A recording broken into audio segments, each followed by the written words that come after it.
എൻ്റെ പ്രിയ സുഹൃത്തുക്കളെ, ഈ ചിത്രം കാണിച്ചു തന്നാൽ ഇത് നിങ്ങൾക്ക് അറിയാത്ത ഒരാളല്ല എന്ന് കൃത്യമായിട്ട് എനിക്ക് ബോധ്യമുണ്ട്. സുനിത വില്യംസ് ആണ്. കേരളത്തിലേക്ക് ഇവർ വന്നിരുന്നു. പക്ഷേ ഞാനിവിടെ പറയുന്നത് നമ്മുടെ മലയാളികളെ കാത്തു സൂക്ഷിച്ച രണ്ട് വീഡിയോയെ കുറിച്ചിട്ടാണ്. അടിപൊളി വീഡിയോ എന്ന് തന്നെ പറയേണ്ടി വരും. രണ്ട് വീഡിയോകൾ നമ്മുടെ മലയാളികളെ മാനം കാത്തു. കേരള സാർ 100% ലിറ്ററസി സാർ എന്നൊക്കെ പറഞ്ഞിട്ട് നമ്മളെ കളിപ്പിച്ചിരുന്ന കുറച്ച് ഹിന്ദിക്കാർ അപ്പുറത്തുണ്ടല്ലോ, കുറെ സംഘി മണ്ട കോമരങ്ങള്, അവന്മാർക്കൊക്കെ ഇട്ടുള്ള ഒരു അടി അവിടെ തന്നെ വന്നു തുടങ്ങിയെന്നുള്ളതാണ്. ഞാനിപ്പോൾ കാണിച്ചിരുന്നത് ഒരു ഹിന്ദി പയ്യന്റെ ഒരു വീഡിയോ ആണ്. ഒന്ന് കണ്ടോ കേട്ടാ. अब समझ इतना तरक्की क्यों कर रहा है। तरक्की की राज ये है कि जहां पर दूसरे स्टेट वाले अपने यहाँ प्रोग्राम में नाचने गाने वाले को बुलाते हैं, वहीं पर केरला अपने यहाँ के प्रोग्राम में एस्ट्रोनॉट को बुलाता है ताकि केरला के नौजवान कुछ सीखें और उनसे जज्बा ले और अपनी उड़ान को ऊंची करें। इसीलिए केरला सबसे आगे है और इसीलिए कुछ लोग केरला से जलते भी हैं। अब समझ എന്താ പറഞ്ഞേ, എല്ലാം പിടികിട്ടിയോ? നിങ്ങളൊക്കെ മനസ്സിലാക്കണം. നിങ്ങളുടെ കേരളത്തിലേക്ക് നോക്കൂ. മറ്റുള്ള സ്ഥലത്തെല്ലാം ഈ വന്ന് ഇവിടെ ആളുകൾ ഇങ്ങനെ കൂടി നിൽക്കുന്നതിനെ പറ്റിയിട്ട് ഇദ്ദേഹം പറയുന്നത്. ഇദ്ദേഹത്തിന്റെ പേര് ഷതാബ് ഖാൻ എന്നാണ്. Thank you Shadab Khan. ഇദ്ദേഹം പറഞ്ഞ സംഗതി ഇങ്ങനെയാണ്: മറ്റുള്ള സ്ഥലത്തെല്ലാം ഈ സിനിമാ നടന്മാരെ കാണാൻ വേണ്ടിയിട്ട് ആളുകൾ കൂടുമ്പോൾ, യു പിയിലൊക്കെ ഈ സന്യാസി എന്നൊക്കെ പറയുന്ന ഉഡായിപ്പുകളെ കാണാൻ വേണ്ടിയിട്ട് ആളുകൾ കൂടുമ്പോൾ അവന്മാരെ കാല് തൊട്ട് വണങ്ങാനും അവരെ നക്കാനും ഈ പശുവിൻ്റെ മൂത്രം കുടിക്കാനും ഉള്ള മനുഷ്യന്മാർ കുടിക്കേണ്ട പാല് കൊണ്ടുപോയിട്ട് ഗംഗാനദിയിൽ ഒഴുക്കാനൊക്കെ തിരക്ക് കൂടുന്ന സമയത്ത്, കുംഭമേള എന്ന് പറഞ്ഞുകൊണ്ട് ഒരു വെള്ളത്തിൽ മുക്കുന്ന പരിപാടിയിലേക്ക് ആളുകളെല്ലാം കൂടി കയറിക്കൂടുന്ന സമയത്ത് കേരളത്തിലെ കോഴിക്കോട് എന്ന് പറഞ്ഞ സ്ഥലത്ത് ആളുകളുടെ തിരക്കായിരുന്നു. ഒരു വലിയ ഉത്സവത്തിലേക്ക് വന്ന പോലെ ആളുകൾ ഇങ്ങനെ തിങ്ങിക്കൂടി നിൽക്കുന്നത് ഏതെങ്കിലും സന്യാസിനെ കാണാൻ വേണ്ടിയിട്ടല്ല, ഏതെങ്കിലും സിനിമാ നടിയെ കാണാൻ വേണ്ടിയിട്ടല്ല, അതൊരു ഓസ്ട്രോനോട്ടിനെ കാണാൻ വേണ്ടിയിട്ടാണ്. അത് സുനിത വില്യംസ് എന്ന് പറയുന്ന ഒരാളാണ്. അവരെ പറ്റി വ്യക്തമായിട്ട് ധാരണയുള്ള ആളുകളാണ് അവിടെ കൂടിയിരിക്കുന്ന ആളുകൾ മുഴുവൻ. സുനിത വില്യംസ് ആ KLF വേദിയിലേക്ക് കയറി വരുമ്പോൾ ആയിരക്കണക്കിന് ആളുകളാണ് അവിടെ തിങ്ങി നിൽക്കുന്നുണ്ടായിരുന്നത്. എല്ലാവരും കൈകൾ ഉയർത്തിപ്പിടിക്കുന്നത് അവരുടെ ക്യാമറയിൽ, ഓരോരുത്തരും ക്യാമറയിൽ സുനിത വില്യംസിന്റെ ഒരു ഫോട്ടോ എങ്കിലും പതിയണേ എന്ന് വെച്ചിട്ടാണ്. അവരുടെ എഴുത്തും അവർ ഇന്ന് സൈൻ വാങ്ങിച്ച പല ആൾക്കാരും നമ്മുടെ ഇടയിലൊക്കെ ഉണ്ട്. അപ്പൊ എന്തായാലും അതിനെക്കുറിച്ചിട്ടാണ് ഇദ്ദേഹം ഈ വളരെയധികം സന്തോഷത്തോടെ അഭിമാനത്തോടെ തോരാതെ സംസാരിക്കാൻ ശ്രമിക്കുന്നത്. കഴിഞ്ഞിട്ടില്ല കേട്ടോ.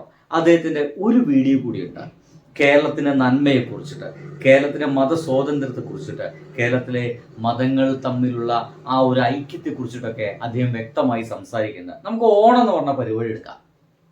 ഓണത്തിലേക്ക് പലപ്പോഴും മാവേലി കെട്ടുക, സോക്കോള് ഹിന്ദുക്കളുടെ ആഘോഷം മാത്രമാണ് ഓണം എന്നൊക്കെ പറഞ്ഞു നടക്കുന്ന ആൾക്കാരുടെ കേരളത്തിന്റെ ആഘോഷമാണ്, വിളവെടുപ്പിന്റെ ഒരു ഉത്സവമാണ്.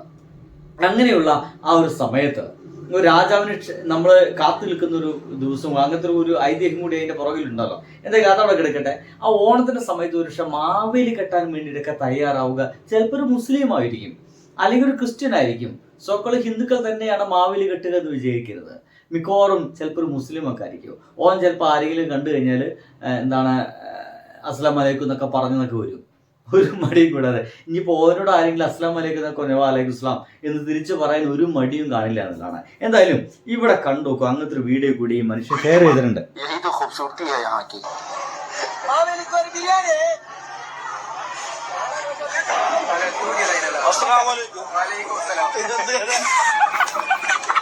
अब कुछ लोगों को ये भी देख के तकलीफ होगी, उल्टे सीधे कमेंट करेंगे, तो ऐसे लोगों के लिए क्या ही कह सकते हैं हम। यही तो ഇദ്ദേഹം വളരെ അത്ഭുതത്തോടെ പറയുന്നത്, നിങ്ങൾ ഈ വീഡിയോയ്ക്ക് നോക്കൂ. ആ വീഡിയോയില് കേരളത്തിന്റെ ഒരു ആഘോഷമാണ്. ആ ആഘോഷത്തില് എല്ലാവരും ഒരുമിച്ച് കൂടിയിരുന്നിട്ട് ഭക്ഷണം കഴിക്കുന്നുണ്ട്. അതിൻ്റെ ഇടയ്ക്ക് മാവേലിയുടെ വേഷം ധരിച്ച ഒരാളുണ്ട്. അയാൾ മുസ്ലിമാണ്, ഒരു മുസ്ലിം പയ്യനാണ്. അവനോട് പോയിട്ട് അസ്സലാം വലൈക്കും എന്ന് പറയുമ്പോൾ ഒരു മടിയും കൂടാത്ത അസ്സലാമലൈക്കും വലൈക്കും ഇസ്ലാം എന്ന് തിരിച്ചു പറയുന്നു.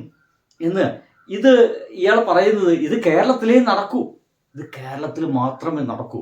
ഞാൻ ഈ സംസാരിച്ചു കൊണ്ടിരിക്കുന്ന ഈ നിമിഷങ്ങളൊന്നിൽ ഇതാ കുറച്ച് മണിക്കൂറുകൾക്ക് മുമ്പ് നമ്മുടെ UP ഒരു മനുഷ്യനെ തല്ലിക്കൊന്നു കഴിഞ്ഞു.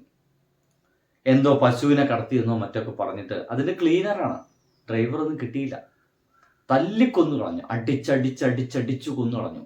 അത്രയ്ക്ക് മനുഷ്യത്വമില്ലാത്ത ആ ഒരു വിഭാഗം ജനതയിലേക്ക് കേരളത്തെ മാറ്റണോ എന്നാണ് ചോദ്യം. പല വാഗ്ദാനങ്ങൾ പറഞ്ഞിട്ട് കേരളത്തെ ഭയങ്കര സെറ്റപ്പ് ആക്കി തരാം. കേരളം ഇപ്പൊ സെറ്റപ്പ് അല്ലാത്ത പോലെ, കേരളം ഒരു എന്താണ് രീതിയിലും വളർന്നിട്ടില്ലാത്ത പോലെ, കേരളത്തിലേക്ക് ഒരു വികസനവും എത്തിയിട്ടില്ലാത്തതുപോലൊക്കെ പല ആളുകളൊക്കെ സംസാരിക്കാൻ തുടങ്ങിയിരിക്കുന്നു. ചില ആളുകൾക്ക് അതിന് യെസ് മുള്ളാനും കൈയടിക്കാനൊക്കെ തുടങ്ങിയിരിക്കുന്നു. എന്തിനേറെ സുരേഷ് ഗോപി ചേട്ടൻ എന്തോ കൊണ്ടുവരുന്നു പറഞ്ഞിട്ട് പിന്നാലെ കൈയടിച്ച് നടന്ന ആളുകൾക്ക് എന്ത് അവസാനം ഒരു രാഷ്ട്രീയ പാർട്ടിക്കാരന് ഒരു കാര്യത്തിലും പറയാൻ പാടില്ലാത്ത മറ്റേ മോനെ എന്നടക്കം പറഞ്ഞില്ലേ. അവസാനം മറ്റേ മോനെ എന്നുള്ളത് വേറൊരു ആയമ്മയ്ക്ക് കേട്ടത് പുന്നാര മോനെ എന്നാണ്. ഇപ്പോൾ ആ മറ്റേ മോനെ എന്ന് പറഞ്ഞ ആൾ തന്നെ വന്ന് പറഞ്ഞിട്ടുണ്ട്, അമ്മയാണ് സത്യം, ഞാൻ അങ്ങനെ വിചാരിച്ചിട്ടില്ല, എനിക്ക് പെട്ടെന്ന് പേര് കിട്ടില്ല. ഗണേഷ് കുമാറിനാണ്, ഗണേഷ് കുമാറിന്റെ പേര് കിട്ടില്ല, അപ്പൊ ആ മറ്റേ മോനെ എന്നാണ് അത്ര പറയാൻ ശ്രമിച്ചത്. ന്യായീകരണ സിംഹങ്ങളാണ്, ഒരു രക്ഷയില്ല. എന്തൊക്കെയാലും കേരളത്തിന് അഭിമാനം കാത്തു സൂക്ഷിക്കുന്ന രീതിയിൽ ഹിന്ദുക്കാരൊക്കെ ഇവന്മാരെ അഭിപ്രായം മാറ്റി തുടങ്ങിയിട്ടുണ്ട്. അവർ കേരളത്തിന് നന്മയെ കുറിച്ചൊക്കെ വീഡിയോ ചെയ്യാൻ തുടങ്ങിയിട്ടുണ്ട്. നല്ല സന്തോഷം തോന്നുന്നു. ബൈ.